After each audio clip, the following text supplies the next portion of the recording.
Hi, this All is right. Mark Stewart here. This is the inaugural episode of Boxer Rebellion Tao of Sattahip podcast. Actually, though, I'm in Melbourne, Australia, so I'm on the road. Uh, my special guest is Dwight Woods from the Unified Martial Arts Academy in Miami, Florida. He's the owner and operator.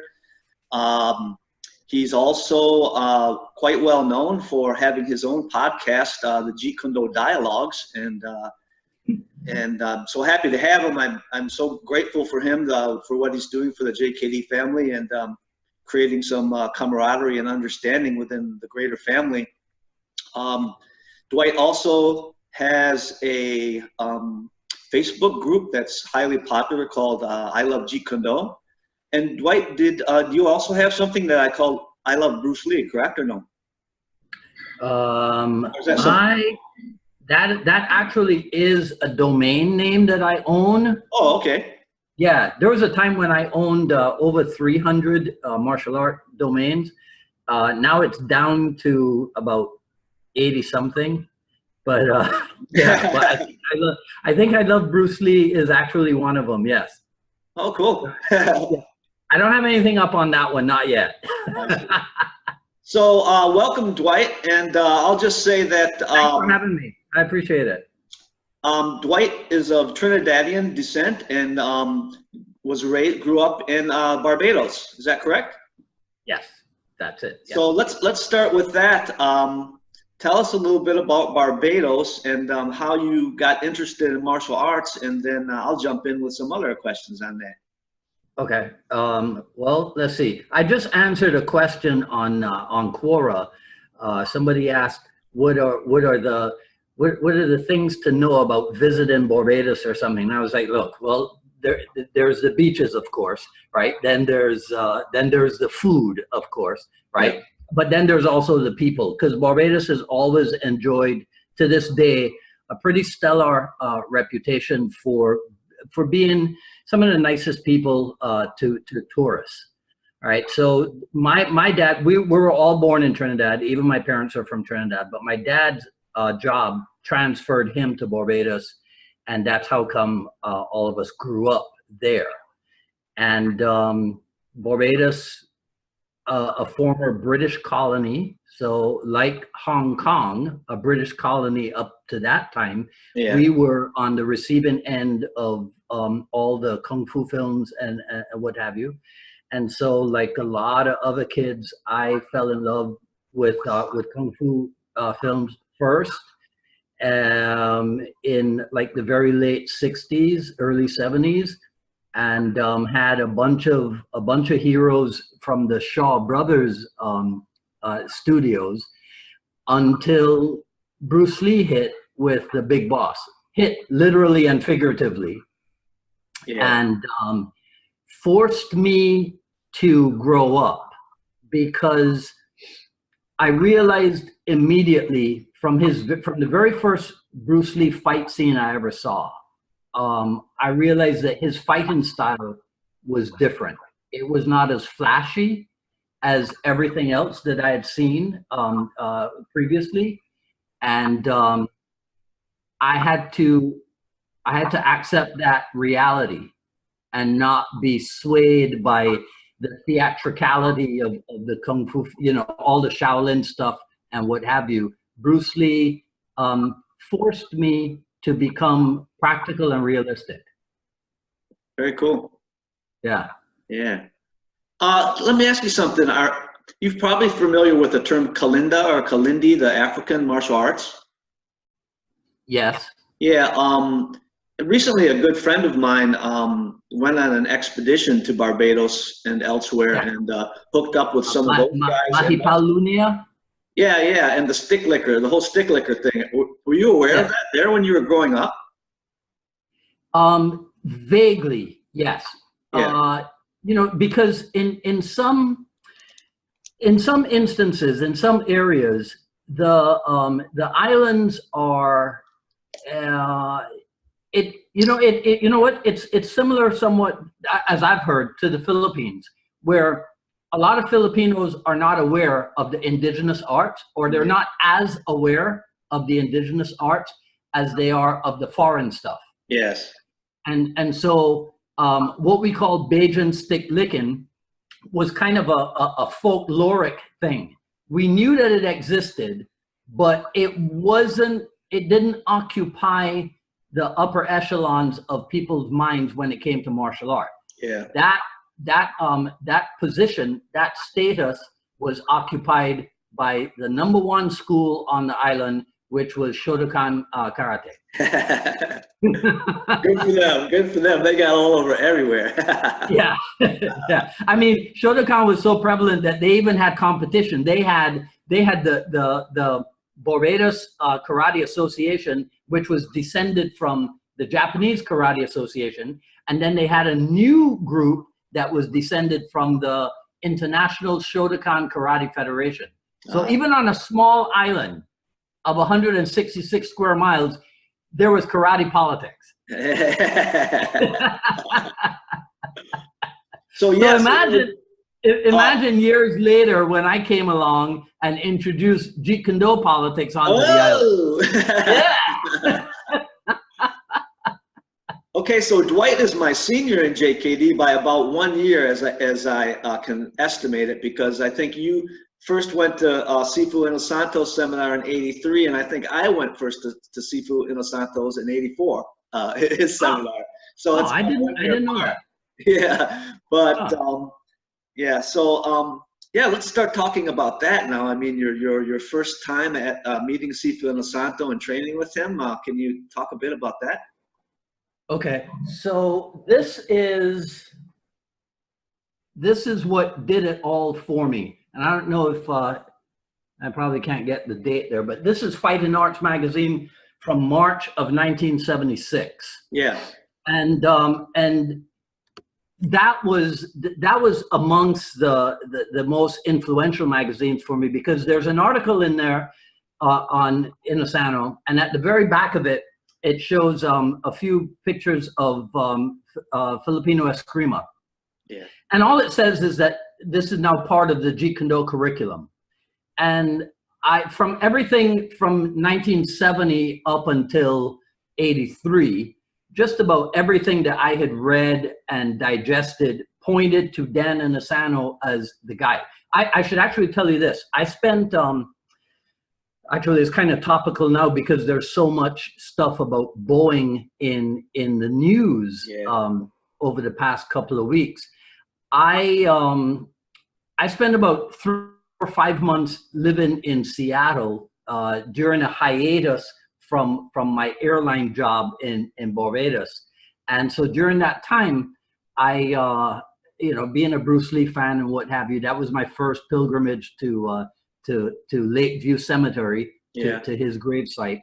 Wow. I never got a chance to train with Taki Kimura, but I did train with a guy named Michael Lee, who I believe is Jesse Glover's younger brother. So I did spend some time with him while I was in Seattle.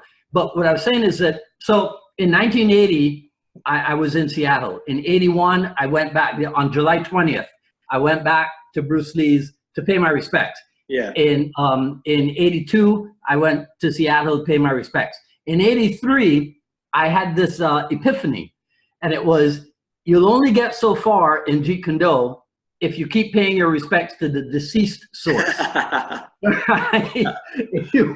If you want to get further, then you gotta spend some time with the living source. And everything that I had read and seen pretty much pointed to Dan Inosanto as the living source. Yeah. So in the summer of '83, actually on Sunday, July 24th, 1983 was the day that I met him, which turned out to be his birthday. That was his 47th birthday, I think it was. Wow.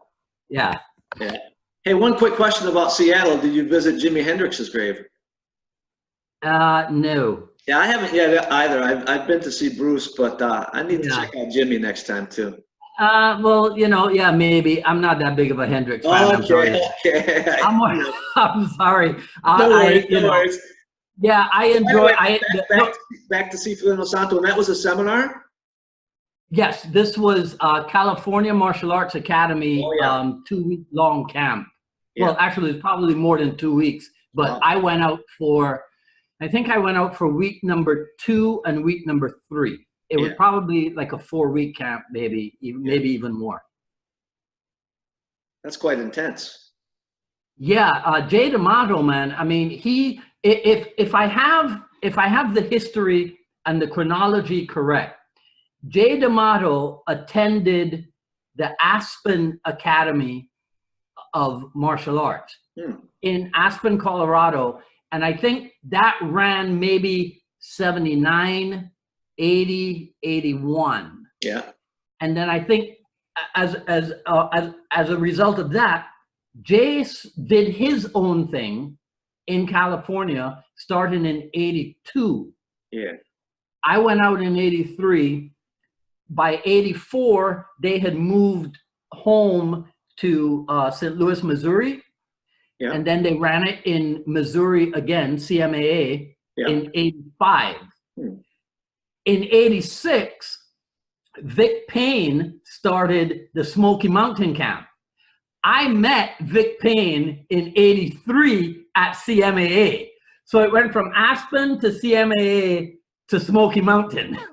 Yeah, I remember all of that in the magazines. I was living in Michigan, and I wanted to go to all of them, but I just couldn't get it together. Yeah. Yeah. Yeah. I never made it to Aspen, and I never made it to Smoky Mountain. Smoky Mountain was a little bit too rustic for me, as in camping in a tent. Right. No, that's not my deal. Yeah. I grew up, bears and everything around you. Yeah, no, I grew up because of my airline job. I grew up traveling by airplane more often than not in first class, getting discounts at hotels around the world. Camping in a tent was not my thing. So other than you started training with Sifu Dan then through seminars, and when did you move to Miami then? 86. 86. Yeah. And who else did you spend time training with in the JKD family as well? Other instructors? Well, so my first week at CMAA in 83 was with Sifu Dan. Yeah. And I picked him because it was Dan Inosanto, but my second week was with Francis Fong in Wing Chun, because my idea at the time was I'll spend a week with Dan Inosanto, I'll spend a week with Francis Fong, I'll go back to Barbados, and I'll put it together for myself and make sense, because I knew that Bruce Lee had trained in Wing Chun. Yeah. And so somewhere in the back of my mind, I was like, well, I kind of have to do the same kind of thing that Bruce Lee did, which was to make sense of it for myself. Yeah. Right. But through the Inosanto connection, let's call it. I mean, I spent time with somebody who was very dear to you, Ted Lukai. Yeah. I spent time with I mean, just about anybody that you could think of. I mean, I've been in class with Freddie Jin, with Blaise Lung, in Cass Magda, Chris Kent, Paul Vunak, Steve Grody, Steve Nakamura, even Brandon Lee for one class. I partnered him for one class. Jeff Imada, and then again through Inosanto, I got to train with Salem Asli, with Paul Detours, with Herman Suwanda, with of course Ajahn Chai, because I'm a Muay Thai instructor. With Paul Detours, gosh, everybody. Yeah. And then also Burton Richardson, correct? I'm sorry. Oh my God, I hope he doesn't see this. Hey, Bert!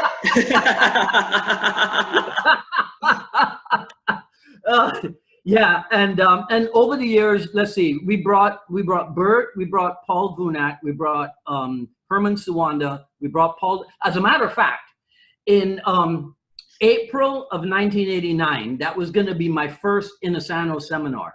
Yeah. but he contracted an ear infection, and so his doctors could he was, I mean, it was so sweet of him.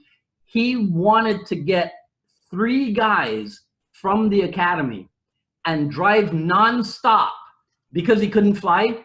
Drive nonstop from LA to Miami in order to do the seminar for me. Wow. Right? But the doctor said no, that's not a good idea either. Yeah.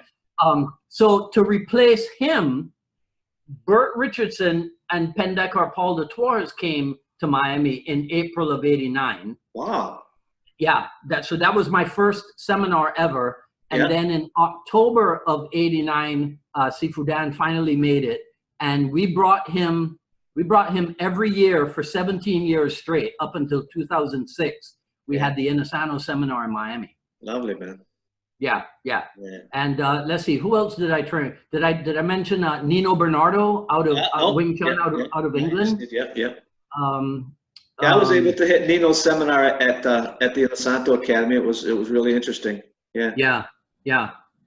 And you know, when you mentioned the Kalinda, I immediately thought of a guy out of Michigan named Kalindi E. He was my first introduction to African martial art through Sifu Asano, again in LA. Yep.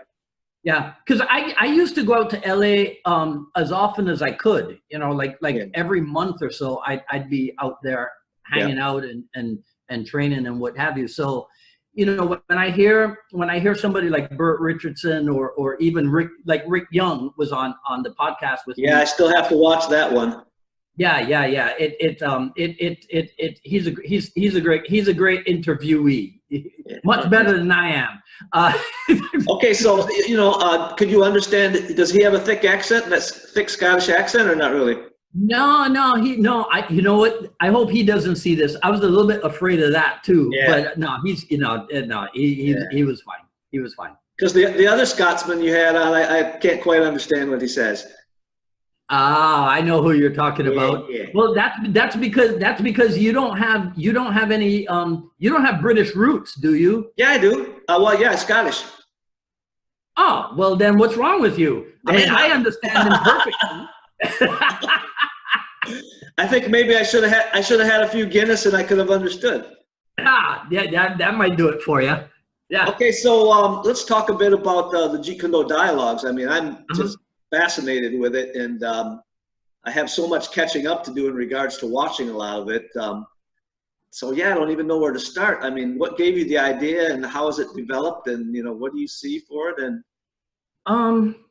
well, when I was studying business and marketing with Dan Kennedy, I spent about 10 years solidly in his group, learning as much as I could about how to be a professional martial artist, how to be a martial arts business person. yes. And part of the membership there, there's a lot of what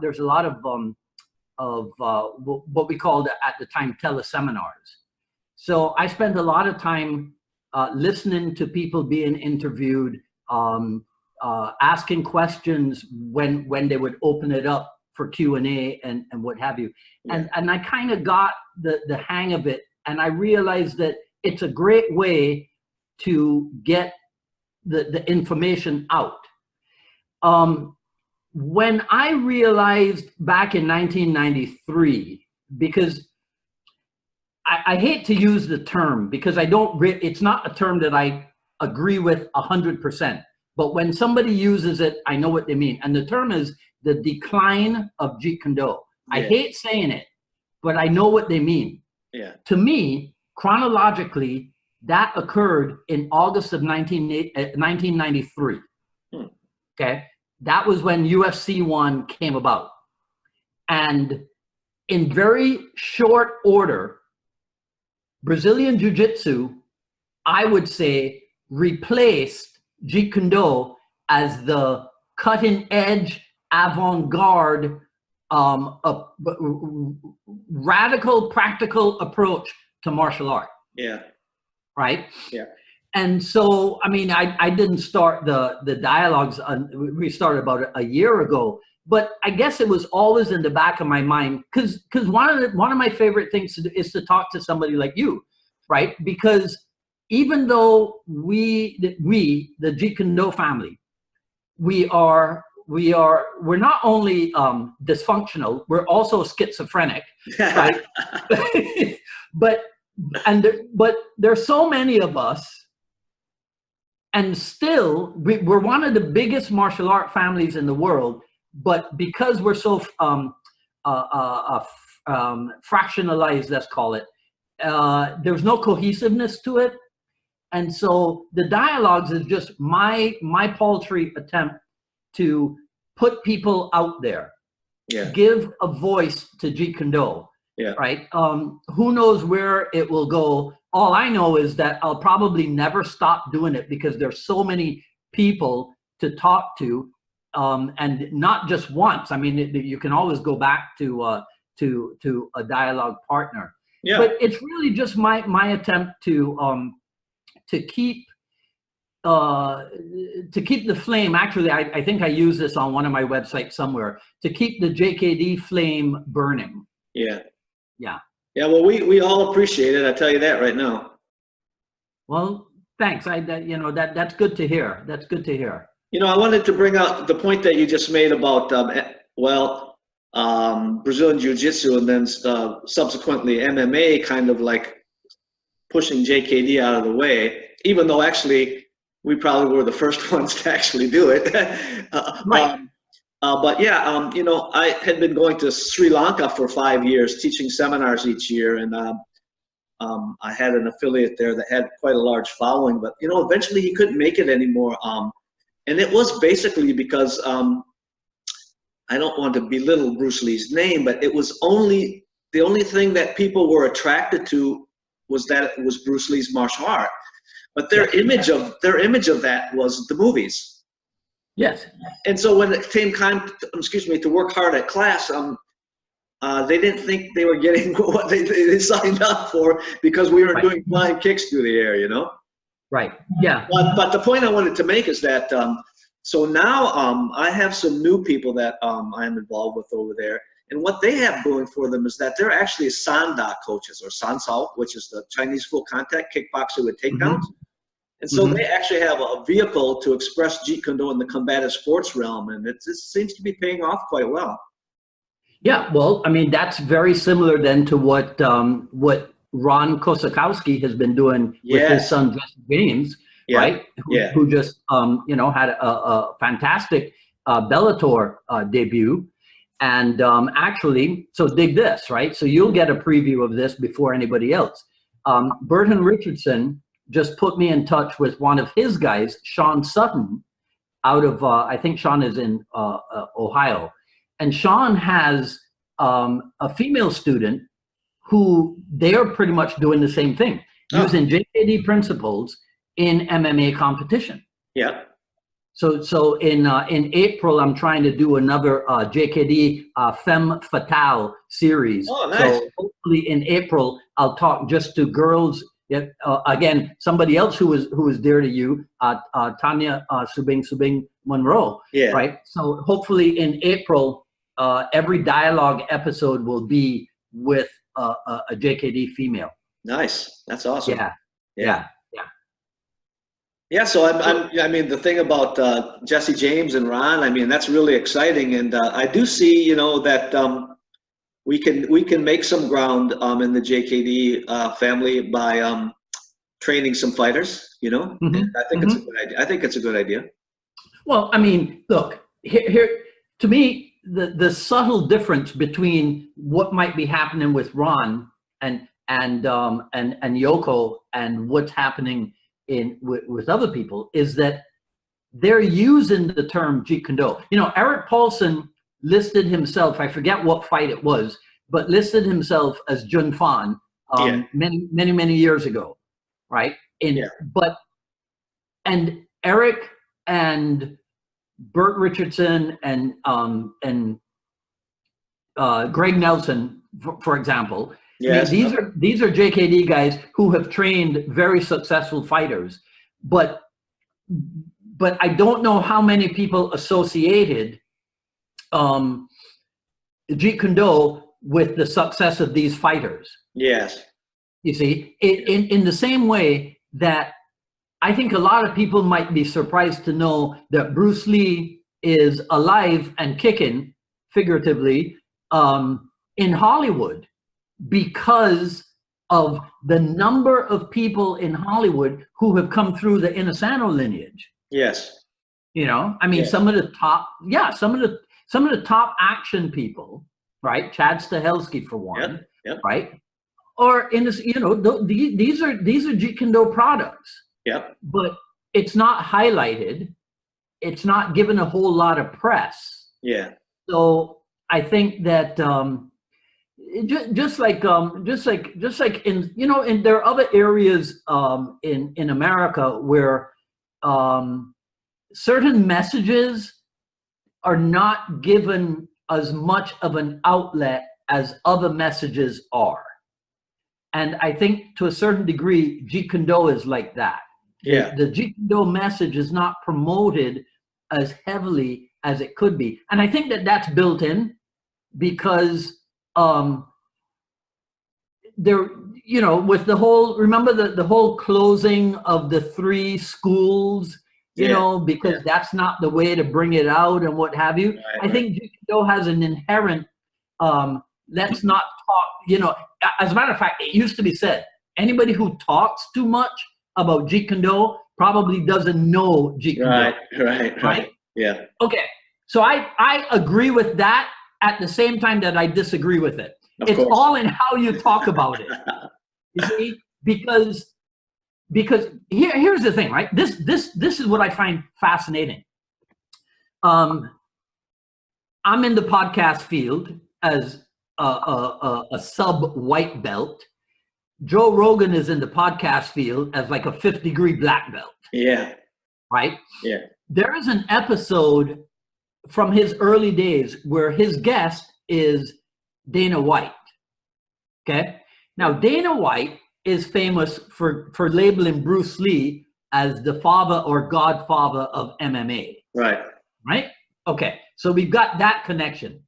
But there's Dana White tells a story to Joe Rogan about some incident. And so long story short, he says to the passenger in his car, oh, that nerd looking guy could probably kick your butt. The guy says, well, how do you know? He goes, he has a Brazilian Jiu-Jitsu sticker on his car. That's how dominant the idea, right, of the proficiency and the deadliness of jiu-jitsu is. If you have a sticker on your car, you're a butt kicker. You get it? Right? I mean, come on, you don't, you know, right? So nobody in the JKD world, I don't think anybody in the JKD world really spent a lot of time promoting it. Yeah, true. Because it was like it had the backyard, garage, basement. Yeah. And I get that. And I would never reject that. I mean, my first school was a warehouse over by the executive airport out west in Miami. Yeah. It was not a storefront with, you know, walk by traffic or what have you. No, not at all. Yeah. Because as far as I knew, that's how you promoted Jeet Kune Do. Yes. You know, and so today, the guys who have the storefronts, they do a very good job. And you know, for me, Mark, there's a difference between critique and criticize. Okay. Mm-hmm. I never want to criticize anybody in the JKD world, but I will critique some of the stuff that I see them doing. Yeah. Nobody, if they have a Jeet Kune Do class at their school and they have, well, I shouldn't say nobody because that's an absolute term. There are some people who, when it comes to the Jeet Kune Do part of their school, the Jeet Kune Do class, they let people wear whatever it is that they want to wear. When it comes to the jujitsu class, they're in a jujitsu gi. Yeah. Right? Yep. So it's like we are serious martial artists when we're doing our jujitsu. But when we're doing our Jeet Kune Do, it's like, well, whatever works, works. Yeah. Yeah, I get that. I know what that is. But I don't know if that is the way to promote the art and engender an idea of professionalism when it comes to Jeet Kune Do. I don't know. I agree. I totally agree with you. And that's why I wore this shirt, because this was our uniform shirt when I had my Singapore school. Yeah, I like it. Lovely, huh? I wore it just for you. Well, yeah, you know, so my I mean, one of my gimmicks in the not in the dialogues, but in the second podcast, the broadcast, is to always be decked out in some kind of Bruce Lee shirt or something. Yeah, sir. Yeah. Let's see, what else can we talk about here, Mr. Dwight? I know you mentioned Ajahn Chai and Muay Thai, and that's the other aspect. I mean, you know, you mentioned BJJ as being like something highly popular, of course, which it is. But and I also think that because of MMA and the UFC, that Muay Thai also has really, really taken off worldwide as well. What's your take on that? Well, of course. And again, right, just like, you know, I was shocked when I discovered that Eric Paulson could have competed in UFC 1, right? Yeah. So that's how deep into the Brazilian Jiu-Jitsu JKD people were. Yes. Right? Similarly, Jeet Kune Do people were deep into Muay Thai for decades before its popularity rose as a result of MMA and the UFC. Yes. So once again, you have the JKD people ahead of the curve, but unknowingly. And less professionally. Yeah, right. You know, so once again, I mean, so, you know, I pioneered Muay Thai in Miami in 1986 when I moved here. Okay. Yeah. Today, a guy who spent 5 years in Thai boxing and opens up a place, he has as much credibility as do I, or he might even have more credibility than I do because his Muay Thai is more recent. Right. Yeah. Right. Yeah. You know. So again, it's something that you have to deal with. I mean, the world is the way that it is. So yeah, you know what they say, that an expert is someone from out of town. Yeah, there you go. That's but you know what? Maybe that's why I'm doing okay. Right. Yeah. I just keep going around and I'm always from out of town. Yep, that's it. That's it. Well, I mean, that is part of that. I'll do a hatchet job on the saying, but it's the thing about a prophet is never known in his own land. Yes. You know. So. Yeah. Yeah, so in the land of Jeet Kune Do, my attempts to promote the art, to promote my colleagues, might not be viewed by some people as something desirable. Yeah. You know, simply because it's like there's always the criticism from somebody, right, as to, well, you know, what makes him qualified to whatever, right? And I know I was gonna say something, but I won't say it. I was gonna say back to the Jeet Kune Do dialogues. I mean, like I said, I'm totally fascinated with it, and I learned so much about the diversity within our family, but yet the cohesiveness still. I mean, there's still that, not only the link to the lineage back to Bruce Lee, but I would say to quality, a link to quality, to doing things in a quality fashion. You know what I'm saying? Yes. But my question is, What are some of the interesting things that you've personally learned that you may have just been slightly aware of, and but now are more aware of things that you maybe had heard about, but now have a greater understanding of through your interviews or with the different people in the Jeet Kune Do family? Okay. So again, this is merely observation and critique. It is not criticism. Yes. Okay. Some people seem to think that Dan Inosanto's seminar curriculum is supposed to be their school curriculum. Okay.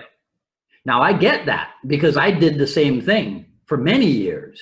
Yes. If Dan Inosanto added a Savat class to his schedule, I added one.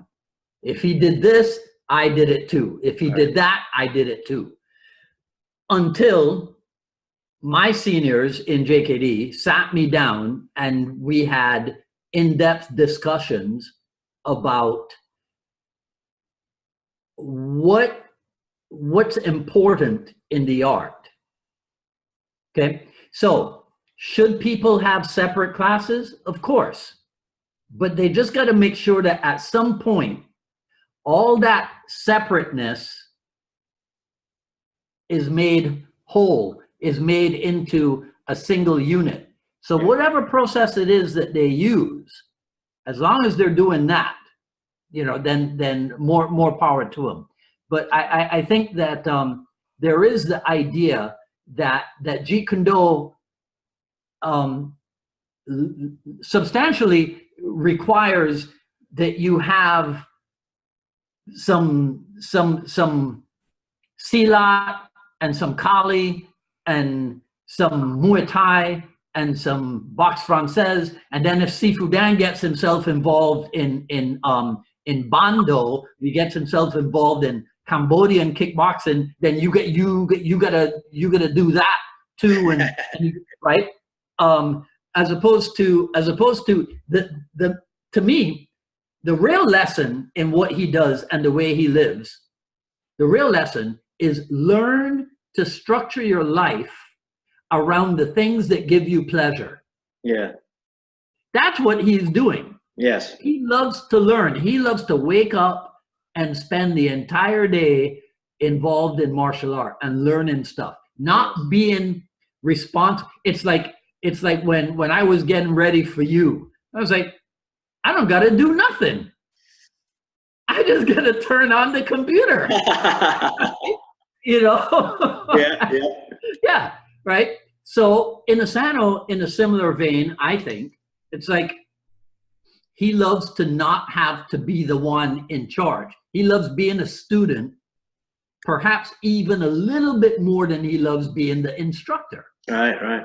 Because there's kind of less responsibility as a student and more responsibility to oneself. Yes. As a student. Yeah, one thing you just mentioned was about various arts, and we have this term cross training that kind of suggests what it is that people who train in other systems, simultaneously do. One thing that I recall that Ted Lukai told me was that he didn't like the word blend. He liked it to say alignment, that he would align the arts that he cross-trained in. And I think just in the past, 4 or 5 years, I kind of know what that means. And to me, what it means is that is when you are able to analyze and pass it to your students based on things like geometry, physics, and biomechanics, then styles are kind of dissolved. And it's important that you do recognize the source and the cultural source and so forth, because otherwise you'd be lying. But once you get that mentality and that scientific approach, it's all about aligning the arts and not necessarily blending them, because blending is like throwing stuff into a blender and pushing the button, you know. Yeah, but as somebody who for whom it is a priority to not only think accurately but also to speak accurately, I don't have a problem with blend. But I get exactly what Sifu Ted would be saying, because if I do get stuff aligned, if I get everything lined up, then I'm streamlining what I'm doing. Yeah. And so now everything, let's push the analogy a little bit further. Now everything is a direct path towards what it is that I'm trying to achieve. Yes. The reason why I say blend is okay with me is because, well, for one, I got my blender where I do my bullet coffee every day, right? And so I got the coffee, I got the MCT oil, I got the ghee butter, and when I put them all together, it's one unit. It's one cup of coffee. Yes. So it is semantics. It is semantics. Yes, right. But I get what he means, because it's like a mixed salad. Yes. Right? A mixed salad or mixed nuts or mixed fruit, that's not one unit.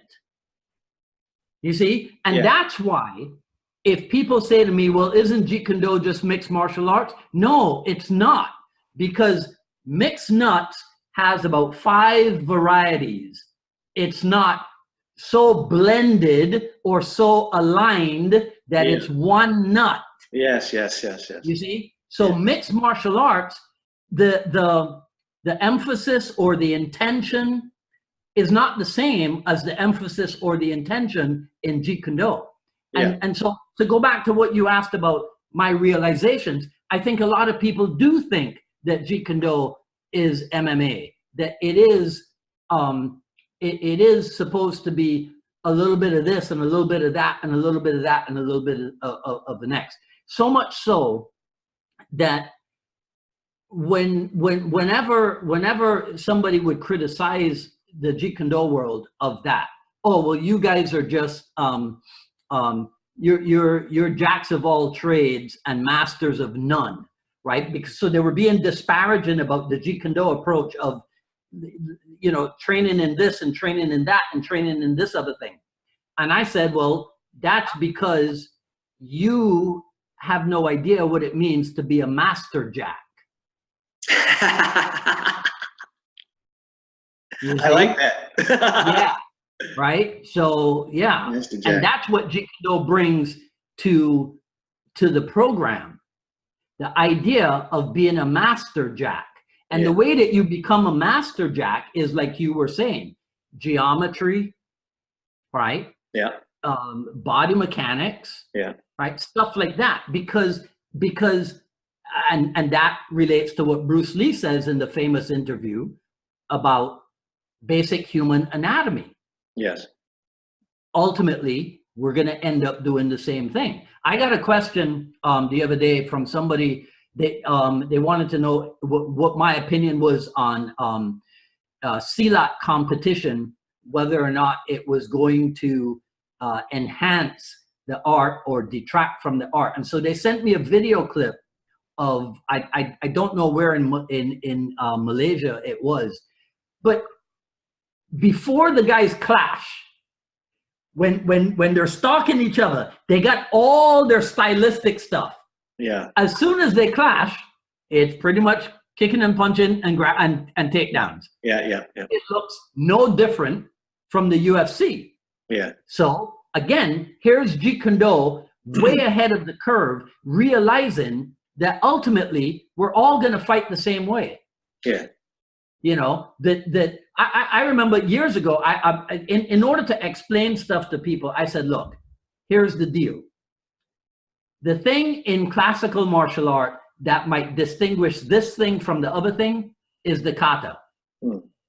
All the different karate styles might have, because even though in the beginning, Shotokan's Heian Shodan is identical to Kyokushin's Pinan Shodan, and they're also identical to I forget which pattern in Taekwondo. It's all the same kata. Yeah, as well as Shorin-ryu, also Shorin-ryu the same too. Yeah. Okay. Right. So, but then later on is where things will start to diverge, and now we can say my style is different from his style because look at my kata. But Yeah. when it comes to the practical application, Bruce Lee was right on the money. There's only so many ways that you can hit. There's only so many ways that you can defend. And that's why Jeet Kune Do, with its emphasis on principle, on being guided by principle. I mean, it's genius stuff, right? Yeah. You can use distance in defense, or counter offense, as I call it. You can block and hit. You can simultaneous parry and hit. You can evade and hit, or you can stop hit. Yeah. I dare anybody to come up with another, with other methods, right, of successfully defending or counterattacking. It can't be done. Yeah. Well, you know, and that's what people confuse it with, is that it's an analysis of what can be done, but not only is it an analysis of what can be done, but you actually train that way. So anyone can analyze it that way, but do they train that way? That's the difference. Right.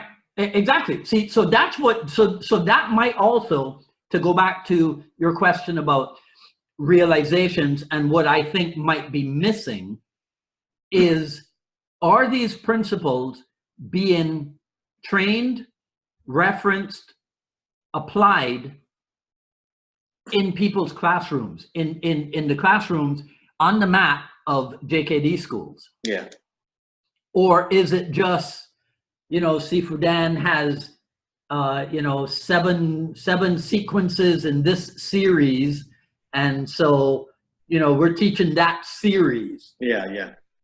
As opposed to, well, no, that's his series. Yeah. Right? Yeah. Right? Why, what's he using in that series? What's the point that he's trying to put forth by developing this series to go around the world and teach on seminar? Yeah. You know, nobody's, I shouldn't say nobody. I hate using absolute terms. Here's what's never happened, even at an Inasano instructors conference. I've never been part of a group that after the day's training session sat down and analyzed the hell out of what we had been given. Yeah. And we and I go, well, would you apply it that way? And you're back in, you know, back in your country or back in your town at your school, would you do it exactly that way? Or would you do this or this? Or, well, how come this? Look, I remember, Mark, one time let me see. I don't think I got myself in trouble, but I remember being fascinated at all of the different uniform shirts and the way that people, I mean, you could tell that we were all related. You could tell that we were all the same family, but people had different ideas for their logos and what have you. And I thought, man, this is wonderful. Yeah. This is like the Jeet Kune Do United Nations, right? And then what happened? No, you have to wear the Inasano stuff when you're there. And again, I get it, because it is the Inasano Instructors Conference. I get that. Yeah. But look, look, who am I? What do I know? But if it was me, do they change into their own shirts to wear at the dinner after?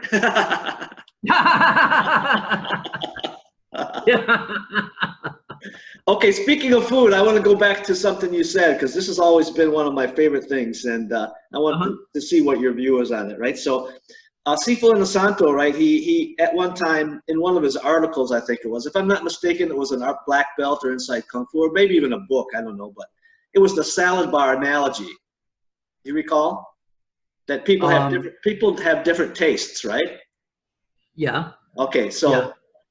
My analogy to add to it in contrast or paradigm is, you can build a salad based on taste, or you can build a salad based on nutrition.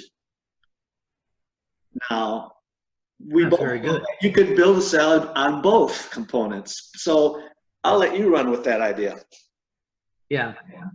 Well, again, right, sometimes he uses the term cafeteria, right, that you can cafeteria the art. Yes, because different human beings will have different preferences, different likes and dislikes. Yeah. And here's the thing.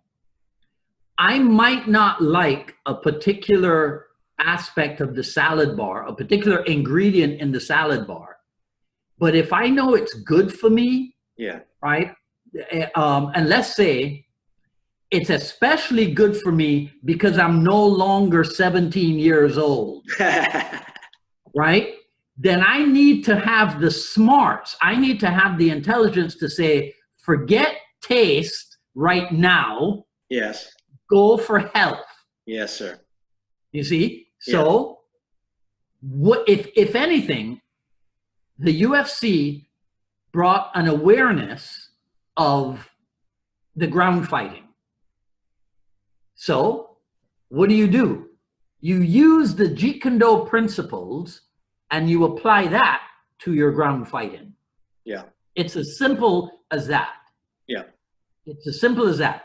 We were told in the Kali, why do you want to know weaponry? Because the best way to know how to defend against something is to know how to fight with it. So the best way to know how to defend against the grappling is to know how to fight with it. Yes. So you go into your study of anything determined to come out with that knowledge and understanding. So it's the same thing with the salad board. So I gotta have the discipline, if necessary, to be intelligent about my choices in the cafeteria. Yes, yes. And not just go for, you didn't mention a salad that's based on beauty. Yeah, I forgot that part. Yeah, because aesthetics. Yeah. I mean, when she came from the salad bar, it was a work of art, right? Compared to my stuff, which was just, right? I mean, oh my God. Yeah, so it looked so good you didn't want to eat it. Okay, Mr. Dwight, thank you so much for spending your time with me. I really appreciate it. And I still need to meet you in real life someday, somewhere. I can't believe it. It's the same thing with Rick Young. I was busting my brain trying to remember whether or not he and I had actually met. Yeah. And he comes on, he goes, yeah, it was New York, 1993. Yeah, right. Yeah. So I feel like, I mean, I've seen you for years in the magazines and on video and what have you. So I feel like we have met, but yeah. Me too. Yeah. Probably right. But yeah, man, it was a pleasure. Okay, brother. Sawadee Kap, Kap Kum Kap. All right. And see you soon, huh? Take care, man. All right. Bye-bye. See you soon.